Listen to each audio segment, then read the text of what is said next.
Penser Alors aujourd'hui, ce qu'il faut, c'est repenser en profondeur ce que c'est que le savoir. le monde. There'll be some swapping of territories. Dans ce moment-là, la France est regardée. Penser le monde quand les actualités politiques se confrontent à la philosophie. Un vendredi sur 4, 18h, Radio Campus Paris. Bonjour, bonsoir, c'est Nordine. Bienvenue sur Penser le monde. Nous enregistrons cet épisode à la Maison de la Recherche à Paris 8. Alors le but de cette émission, c'est de vous présenter une actualité politique, nationale ou internationale, puis de la confronter à une théorie philosophique.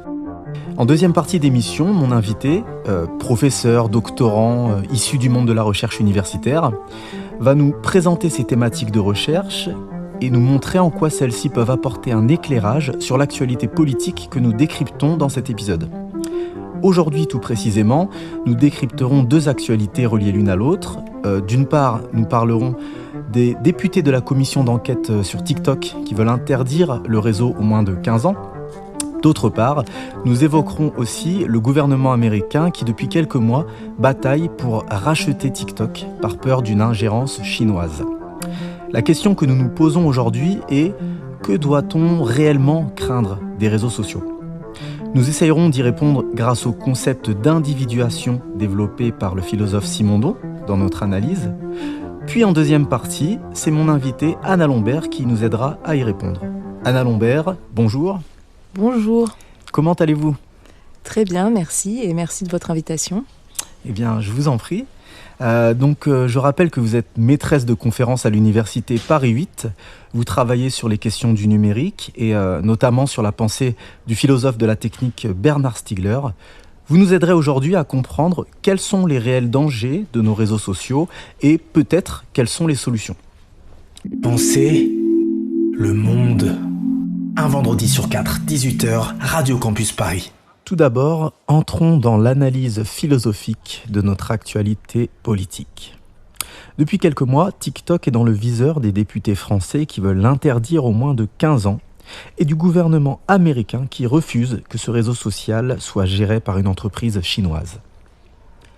Du côté de la France, entre avril et juin 2025, des députés ont lancé une commission d'enquête sur TikTok pour évaluer si ce réseau social a des effets psychologiques négatifs sur les jeunes utilisateurs et ainsi, éventuellement, proposer par la suite une loi visant à protéger les mineurs des effets néfastes des réseaux.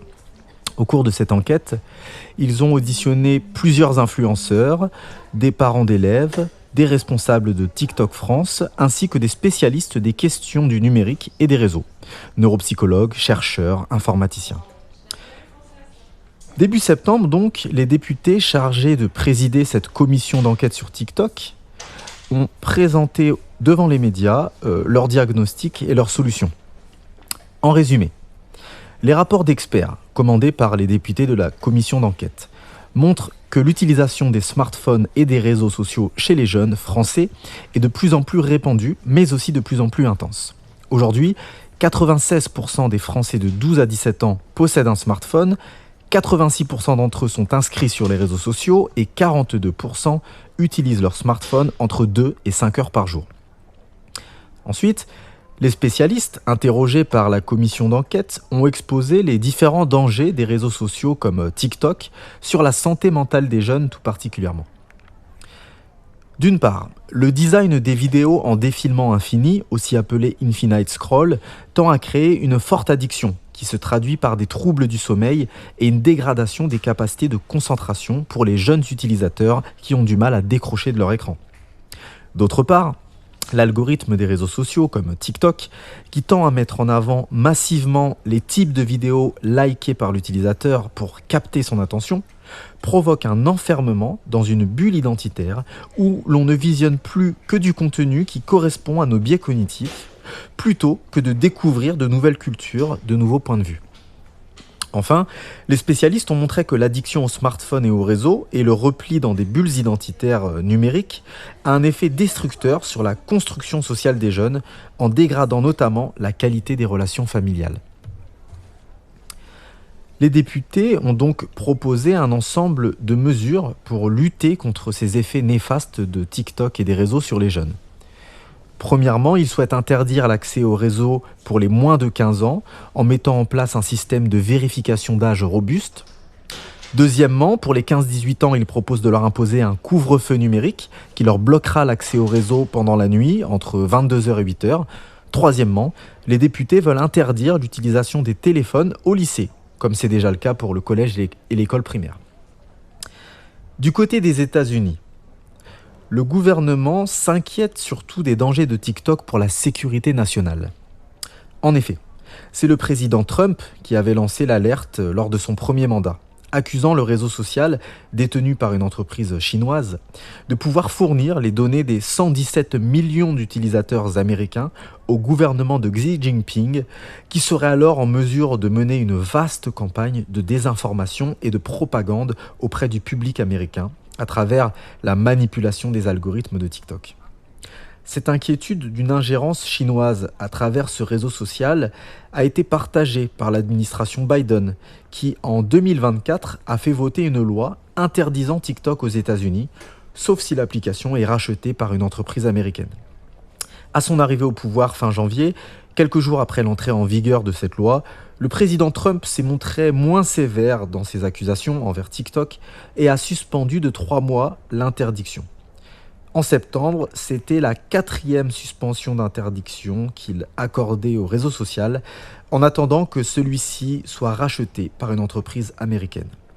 On le voit donc, TikTok et les réseaux sociaux commencent à inquiéter au niveau étatique. Les députés français pointent du doigt le caractère addictif de l'algorithme de TikTok, ainsi que sa tendance à enfermer l'usager dans ses propres biais cognitifs, tandis que le gouvernement américain craint que la possession de données des utilisateurs par une puissance étrangère, comme la Chine, pose un risque très sérieux pour la sécurité nationale. Si des États comme la France et les États-Unis s'inquiètent des effets néfastes de TikTok, c'est que le problème des réseaux sociaux est sérieux. Mais que doit-on réellement craindre des réseaux sociaux ? Où se trouve le danger ? Doit-on penser, comme les députés français, que TikTok et les réseaux sociaux sont des outils numériques qui peuvent altérer la santé des utilisateurs ? Ou alors, doit-on avoir une perspective plus globale et, comme le gouvernement américain, craindre que les réseaux sociaux, par des opérations de propagande, détruisent la cohésion sociale ? En fait, la réponse est que les réseaux sociaux peuvent être un danger à la fois sur le plan individuel et sur le plan collectif. Pour comprendre cela, explorons la pensée du philosophe français Gilbert Simondon, qui a beaucoup écrit dans les années 50 notamment sur la technologie, et attardons-nous sur un concept éclairant, l'individuation. Pensez le monde. Un vendredi sur 4, 18h, Radio Campus Paris. Dans son ouvrage « L'individuation psychique et collective », écrit en 1958, le philosophe de la technique Gilbert Simondon développe des concepts pour décrire le processus qui permet à une chose d'être ce qu'elle est. Pour Simondon, ce qui fait qu'une chose existe pleinement, que ce soit une pierre, une plante, un animal, un humain ou une société, c'est un processus continu d'actualisation de cette chose qu'il nomme l'individuation. Tous les objets de l'univers, de la plante dans notre jardin jusqu'à l'être humain en passant par les sociétés, ne sont pas des entités fixes, mais des entités qui évoluent constamment, des êtres qui s'individuent constamment. Être n'est donc jamais un acquis, c'est un processus dynamique. Maintenant, selon Simondon, qu'est-ce qui permet à une chose de s'individuer correctement ? Qu'est-ce qui permet à une plante de grandir, à un humain de se développer pleinement, à une société de s'élargir et se consolider ? Le philosophe décrit le processus d'individuation que l'on pourrait appeler actualisation de l'être en 3 phases. Avant de s'individuer, de devenir quelque chose, l'objet est dans un état pré-individuel, il est rempli de potentiel. La plante peut devenir plus ou moins grande, l'être humain peut développer telle ou telle personnalité, telle ou telle compétence, la société peut développer telle ou telle valeur, tel ou tel modèle politique et économique. Deuxièmement, l'objet va actualiser son potentiel à travers son interaction avec son milieu.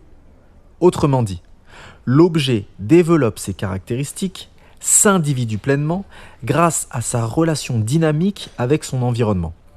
Par exemple, la plante s'actualise grâce à son rapport avec le soleil, la terre, l'humidité qui l'entoure. Et l'humain apprend le langage, développe sa conscience, son intelligence, en interagissant avec les êtres humains autour de lui. Troisièmement, l'objet individué va à son tour individuer son environnement à travers les caractéristiques qu'il a développées. L'individu, qui a actualisé son potentiel au contact de son milieu, qui a été formé par son environnement, va ensuite imprimer une partie de sa forme sur son environnement. Par exemple, la plante grandit en se nourrissant des éléments nutritifs présents dans sa terre, mais elle va ensuite répandre des cellules végétales autour d'elle et donc modifier son environnement. De même, l'individu humain apprend le langage, développe son intellect, sa personnalité, ses compétences au contact de ses parents, de ses amis, de l'école, bref de la société. Mais en retour, chaque individu va modifier, impacter, influencer sa société. Ce que deviennent les individus a donc un impact sur ce que devient la société et ce que devient la société a un impact sur ce que deviennent les individus. On peut donc comprendre grâce à Simondon que les réseaux sociaux peuvent poser un sérieux problème quant à l'individuation des individus, mais aussi des sociétés. D'une part, si des réseaux sociaux comme TikTok tendent à enfermer l'utilisateur dans une forme d'addiction et d'isolement numérique, ne peut-on pas craindre que de tels réseaux empêchent les individus de développer pleinement leurs capacités cognitives, leurs talents, leurs rêves ?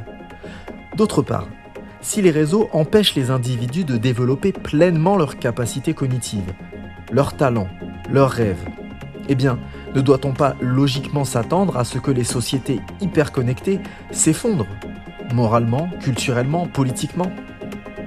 Les députés français s'inquiètent des effets de TikTok sur la santé des jeunes et le gouvernement américain a peur que la Chine utilise cet outil pour déstabiliser l'équilibre social. Mais en réalité, les réseaux sociaux mettent en danger à la fois les individus, addicts à leurs écrans, et les sociétés, qui risquent de perdre leur cohésion sociale, leurs valeurs, leur culture, à mesure que de plus en plus de citoyens s'isolent et s'abîment dans des bulles numériques.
C'est Le Monde.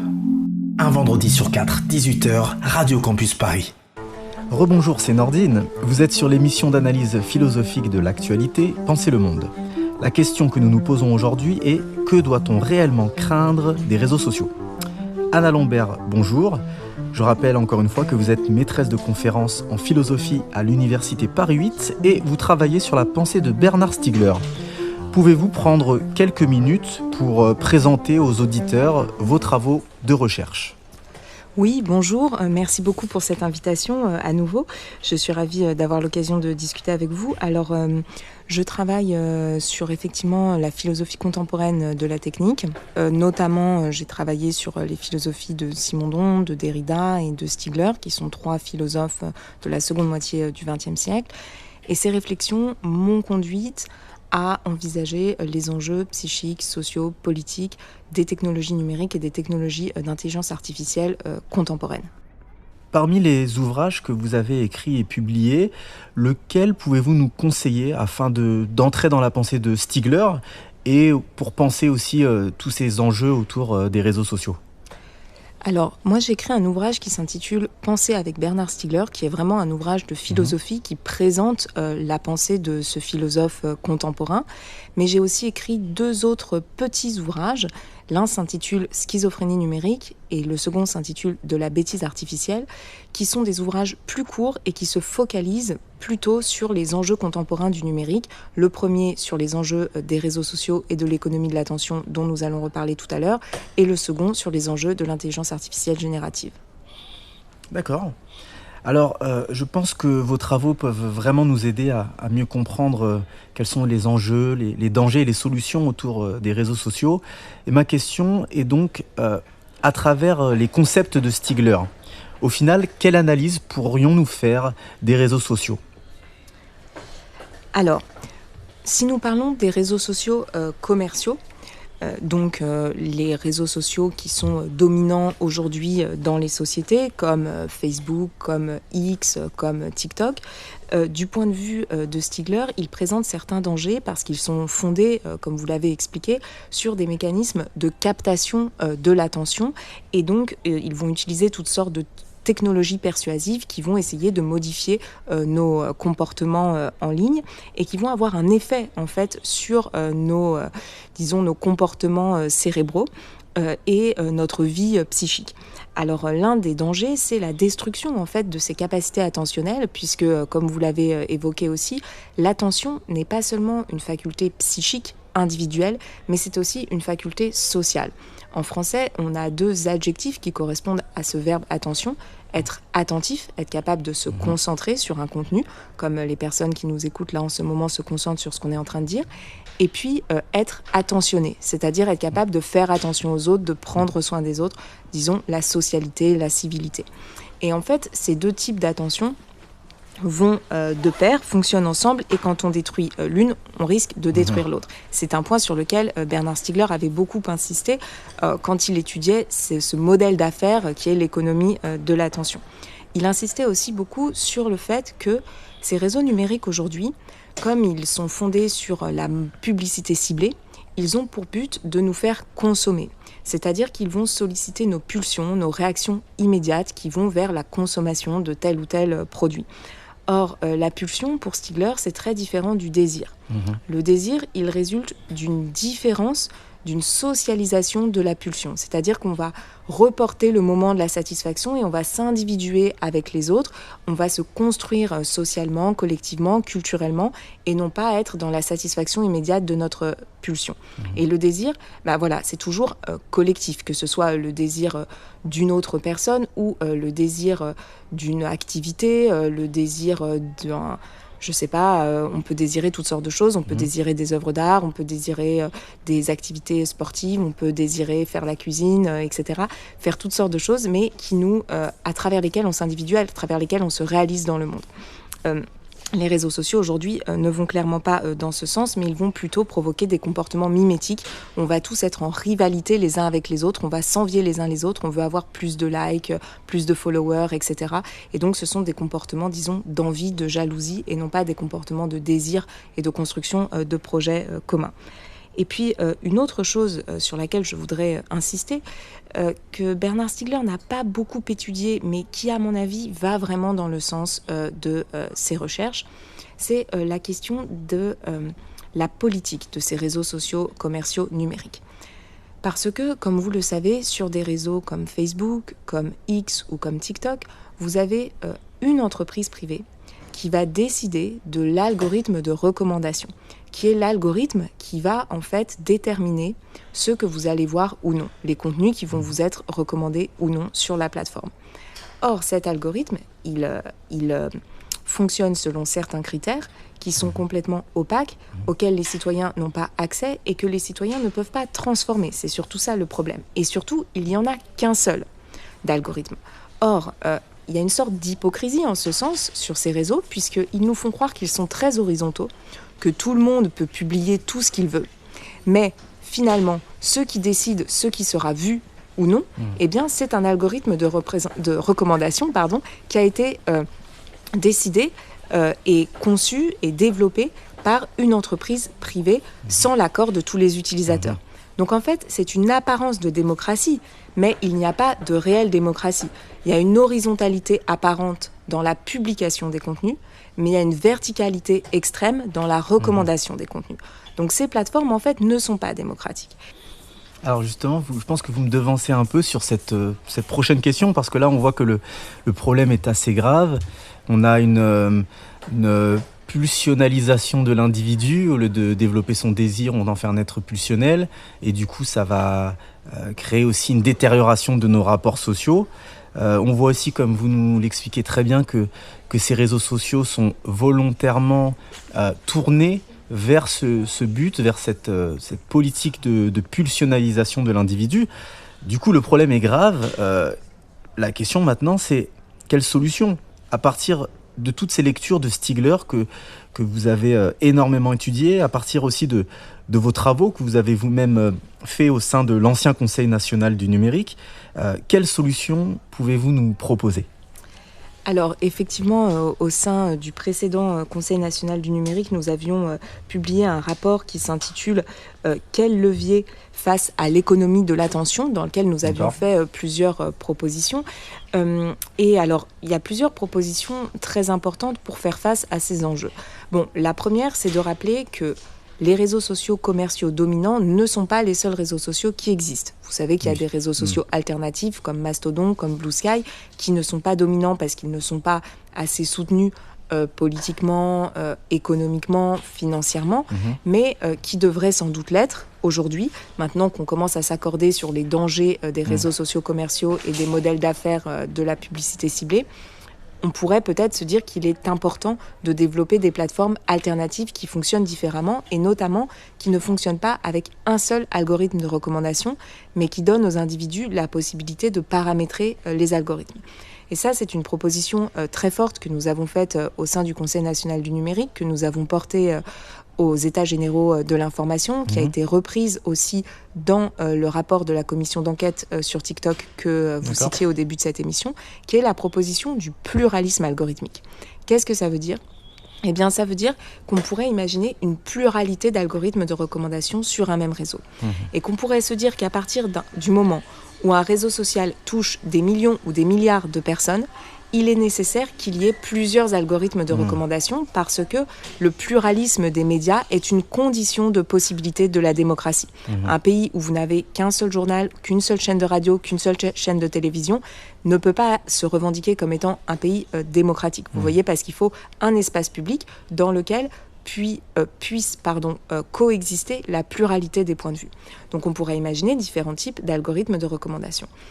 Moi, je travaille par ailleurs avec une association qui s'appelle Tournesol, qui existe depuis 2021, me semble-t-il, et qui développe un algorithme de recommandation collaboratif qui s'appuie sur les jugements humains. C'est-à-dire que tous les citoyens vont voter, vont comparer des vidéos, et à partir de leurs évaluations, eh bien, l'algorithme va suggérer celles qui sont les mieux évaluées. Donc vous pouvez aller voir sur la plateforme Tournesol pour tout simplement pour récupérer l'extension qui vous permet d'avoir cet algorithme de recommandation qui va vous recommander des vidéos tout à fait différentes de celles que vous recommande YouTube, parce que ce sont des vidéos qui ont été, on va dire, élues par des citoyens qui les ont comparées les unes les autres. Donc je pense que ce type de solution-là est très importante, mais bien sûr, ces solutions ne peuvent voir le jour que si nous avons des régulations assez fortes de ces grandes entreprises privées qui gèrent ces plateformes de réseaux sociaux commerciaux. Donc nous avons beaucoup avancé sur ce sujet au niveau européen avec le règlement européen sur les services numériques qui exige désormais que les algorithmes de recommandation soient transparents et qui interdit aussi les dark patterns, donc les interfaces trompeuses qui visent à manipuler les comportements des utilisateurs. Mais bien sûr, il faut faire appliquer ces lois, ce qui n'est pas évident. Et donc là, nous sommes vraiment en train d'entrer dans une phase où il va falloir faire appliquer ces lois et peut-être aller beaucoup plus loin pour nous protéger, effectivement, pour protéger les populations. Merci beaucoup pour ces approfondissements et pour votre travail où l'on voit que vous joignez l'analyse philosophique, votre compréhension de ces enjeux autour du numérique, à aussi un fort engagement, à une recherche d'action pour lutter contre les effets néfastes des réseaux. Et donc je voudrais conclure cet entretien en une petite question. Du coup, j'imagine que de votre côté, vous pensez que simplement interdire les réseaux aux moins de 15 ans ou bien racheter un réseau social par une entreprise nationale pour éviter les ingérences, vous estimez, j'imagine, que ce sont des mesures assez faibles finalement par rapport à l'ampleur du danger ? Je dirais pas ça. Disons que l'interdiction aux plus jeunes générations peut être intéressante, à mon avis, parce que aujourd'hui, comme le montre le rapport d'enquête sur TikTok et comme le montraient les Facebook Files en 2021, ce type de réseaux sociaux commerciaux peuvent avoir des effets extrêmement néfastes sur la santé mentale et psychique des plus jeunes. Or, les parents ont beaucoup de mal à interdire parce qu'ils ne sont pas soutenus par la puissance publique et c'est extrêmement difficile puisque tous les jeunes veulent être sur le réseau, sans quoi ils se sentent exclus. Donc avoir des mesures de prévention et d'interdiction publique ne me semble pas... je pense que ça peut être très intéressant. D'accord. Après, il faut se demander comment elles sont mises en œuvre en préservant l'anonymat de tout un chacun pour que ça ne devienne pas de la surveillance généralisée. Mais je pense que nous sommes arrivés à un tel point que l'interdiction peut être intéressante pendant un certain temps, le temps que nous développions nous-mêmes des réseaux plus intelligents, si je puis dire, plus sécurisés aussi, et qui nous permettraient en fait de protéger les plus jeunes générations à la fois de ces dangers pour leur santé psychique et mentale, et aussi de nous protéger collectivement de ces risques de propagande ou d'ingérence. Eh bien, merci beaucoup. C'était un grand plaisir de vous interviewer sur un sujet que vous maîtrisez très bien. Donc, je rappelle que nous étions avec Anna Lombert, maîtresse de conférence à l'Université de Paris 8, qui travaille depuis quelques années déjà sur les questions du numérique et sur la pensée de Stigler, entre autres. Merci beaucoup, Anne. Grâce à vous, nous avons pu comprendre avec plus de détails quels sont les dangers, mais aussi les solutions de nos réseaux sociaux. J'invite les auditeurs à venir s'intéresser de plus près à vos travaux qui sont vraiment très éclairants. Et merci à tous les auditeurs.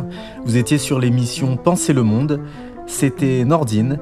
Vous pouvez retrouver cette émission en podcast sur le site de Radio Campus. Et en attendant, prenez soin de vous. Pensez. Alors aujourd'hui, ce qu'il faut, c'est repenser en profondeur ce que c'est que le savoir. Le monde. There'll be some swapping of territories. Dans ce moment-là, la France est regardée. Pensez le monde, quand les actualités politiques se confrontent à la philosophie. Un vendredi sur 4, 18h, Radio Campus Paris.